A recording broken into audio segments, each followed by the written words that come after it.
ടെക്സസിൽ ഒരു പുതിയ oil refinery start ചെയ്യുന്നു. $300 ബില്യൺ ഡീലാണ്. ആരാ നടത്തുന്നതെന്നറിയോ? റിലയൻസിൻ്റെ ഡീലാണ്.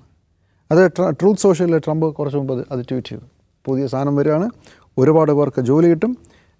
50.39 പ്രൊമോട്ടർ സ്ട്രൈക്കിലാണ് റിലയൻസ് വരുന്നത്. നമ്മൾ കലക്കും എന്നാണ് പറയുന്നത്. നോക്കണേ, യുദ്ധത്തിൽ ആർക്കൊക്കെയാണ് നഷ്ടം, ആർക്കാണ് ലാഭം?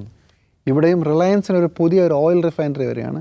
ജാംനഗറിലെ റിലയൻസിൻ്റെ ഓയിൽ റിഫൈനറിയിലേക്ക് വരുന്ന പ്രധാനപ്പെട്ട അസംസ്കൃത എണ്ണ എവിടുന്നാണ്? അത് ഹോർമൂസ് കടലിൽ കൂടി ഇവിടെ വരേണ്ടതാണ്. അതിന് വരില്ല കുറേ കാലത്തേക്ക്. ആ സാധനം ഏതാണ്ട് വലിയ ബുദ്ധിമുട്ടിലേക്ക് പോവുകയാണ്. അപ്പോഴാണ് ടെക്സസിൽ ട്രംപിൻ്റെ ആശീർവാദത്തോടെ റിലയൻസ് പുതിയൊരു ഓയിൽ റിഫൈനറി തുടങ്ങുന്നത്. ഇവിടെ പോയാൽ അവിടെ. അപ്പോൾ ലാഭം പിന്നെയും റിലയൻസിനാണ്.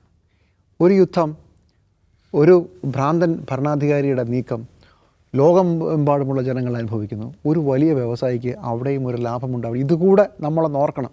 ഇതിപ്പോൾ റിലയൻസിന് കൊടുത്താലും കൊടുത്തില്ലെങ്കിലും അല്ലെങ്കിൽ വേറെ ആരെങ്കിലുമൊക്കെ വരുമായിരിക്കും. പക്ഷേ നോക്കൂ ഇതിൻ്റെ ഒരു ട്രാജക്ടറി. ഇന്ത്യയിലെ ഊർജ്ജ പ്രതിസന്ധി, സത്യം പറഞ്ഞാൽ നമ്മൾ വളരെ സമാധാനപരമായി ഈ ഇരുന്ന് സംസാരിക്കുന്ന നമ്മുടെ പോലും നിയന്ത്രണം വിട്ടുപോകുന്ന രീതിയിലേക്ക് കാര്യങ്ങൾ നാളെയോ മറ്റന്നാളോ പോകാം എന്നൊരു സ്ഥിതിയിലാണ്. നമ്മളൊരു ഒരു ഒരു പൊട്ടിത്തെറിക്കാൻ പോകുന്ന ഒരു ടൈം ബോംബിൻ്റെ മൂലക്കിരിക്കുന്ന മനുഷ്യരെ പോലെയാണ്.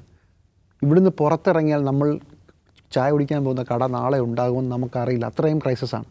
ഇതിവിടെ മാത്രമല്ല, പാകിസ്ഥാനിൽ, ഏഷ്യയിൽ മുഴുവൻ ഈ ക്രൈസിസ് ഉണ്ട്. പാകിസ്ഥാനിലെ സ്കൂളുകളുടെ 4 ദിവസം അതോ 3 ദിവസം മാത്രമേ പ്രവർത്തിക്കുമെന്ന് പ്രഖ്യാപിച്ചു കഴിഞ്ഞു. ബാങ്കുകൾ മാത്രമേ പ്രവർത്തിക്കൂ. സർക്കാർ ഓഫീസുകൾ പൂട്ടാൻ തീരുമാനിച്ചു. മുഴുവൻ സമയം പ്രവർത്തിക്കേണ്ടെന്ന് തീരുമാനിച്ചു. അങ്ങനെ നോക്കിയാൽ വ്യാപകമായ പ്രതിസന്ധിയാണ് നടക്കാൻ പോകുന്നത്.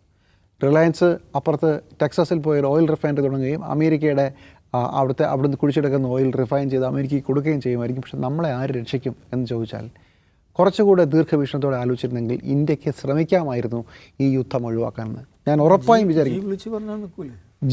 ഞാൻ അതാ പറഞ്ഞത്, ഞാൻ ഉറപ്പായിട്ടും വിചാരിക്കുന്നു വിളിക്കുമായിരിക്കും. ഇത് നേരത്തെ ചെയ്യേണ്ടതായിരുന്നു. ഇനിയെങ്കിലും വിളിക്കുമായിരിക്കും. ഇന്ന് രാത്രിയൊക്കെ ആകുമ്പോഴേക്കും ലോകരാജ്യങ്ങൾ മുഴുവൻ ഇതിനു വേണ്ടിയിട്ട് ഇറങ്ങിത്തിരിക്കുമായിരിക്കും. ഐയുടെ ഒരു റിലീസ് കൂടെ വന്നിട്ടുണ്ട്. അവരുടെ ഏറ്റവും വലിയ ഓയിൽ റിസർവുകൾ, ലോകത്ത് പലയിടത്തും സൂക്ഷിച്ച ഓയിൽ റിസർവുകൾ തുറക്കാനായിട്ടുള്ള 32 രാജ്യങ്ങളിലെ യോഗം നടക്കാൻ പോവാണ്. ഓയിൽ റിസർവുകൾ മുഴുവൻ തുറക്കണം. അത്രയും വലിയ ഓയിൽ റിസർവ് ഓപ്പൺ അപ്പ് ചെയ്യണമെന്ന് ഐ ആവശ്യപ്പെട്ടിരുന്നു. ഇന്ത്യ അത് ഞങ്ങളുടെ പ്രയോറിറ്റിയിലില്ല, ഇന്ത്യ ചെയ്യില്ല എന്നാണ് പറഞ്ഞത്. പക്ഷേ ഐ ആ 32 രാജ്യങ്ങൾക്ക് ആ കത്ത് കൊടുത്തു. കാരണം അത്രയും വലിയ ക്രൈസിസാണ്. നമ്മൾ വിചാരിക്കുന്ന കളിയല്ല ഈ സാധനം എന്നുള്ളത് വ്യക്തമാണ്. അവിടെ ഇന്ത്യക്ക് മാത്രമായ സർവൈവൽ ഇല്ല.